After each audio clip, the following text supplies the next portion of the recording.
celui qui croit que Sankara c'est du passé,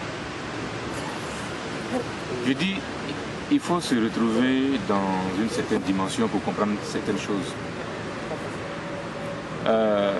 Vous avez suivi, hein, on parle du rapport de l'ASE où le Premier ministre actuel dit qu'il y aura des gens qui seront sanctionnés pour des histoires de détournement, ainsi de suite. Mais ça nous rappelle qui? Ça nous rappelle Thomas Sankara.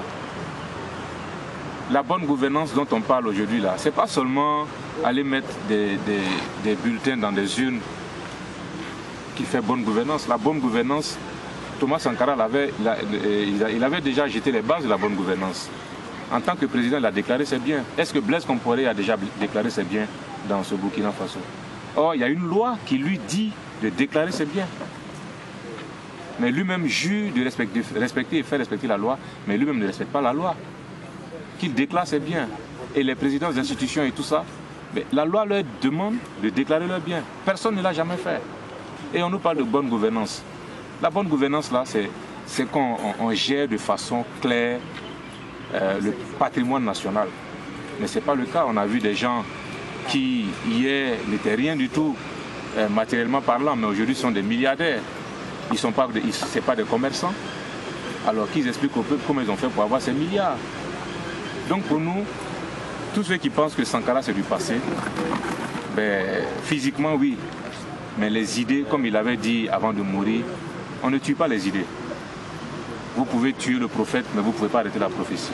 Ne serait-ce que l'appellation des fils et filles de ce pays, le Burkinabé, qui veut dire des hommes intègres.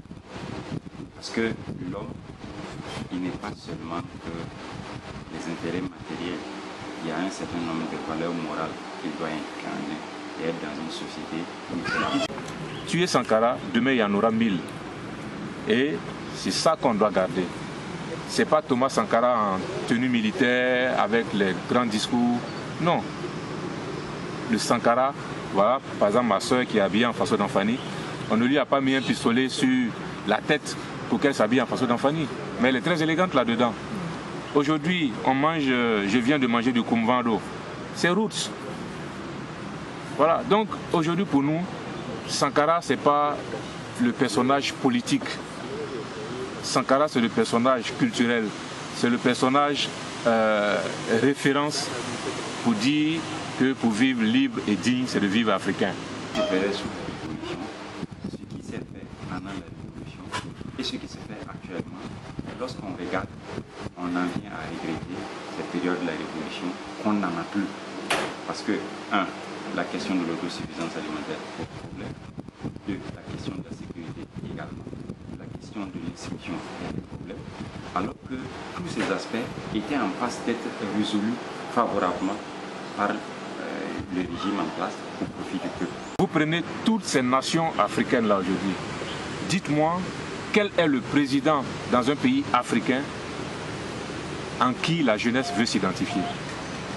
Il n'y en a pas. Tout un continent. Il n'y a même pas quelqu'un qui peut se lever et la jeunesse va dire voici l'homme à qui on veut s'identifier. Attends, on est mal barré, on est perdu. Toute génération a besoin d'un leader. Mais il n'y en a pas. Il n'y en a pas. En ce moment, vous voulez que la jeunesse fasse quoi? Mais elle est obligée de prendre tout ce qu'on lui donne. Tout ce qu'on lui donne.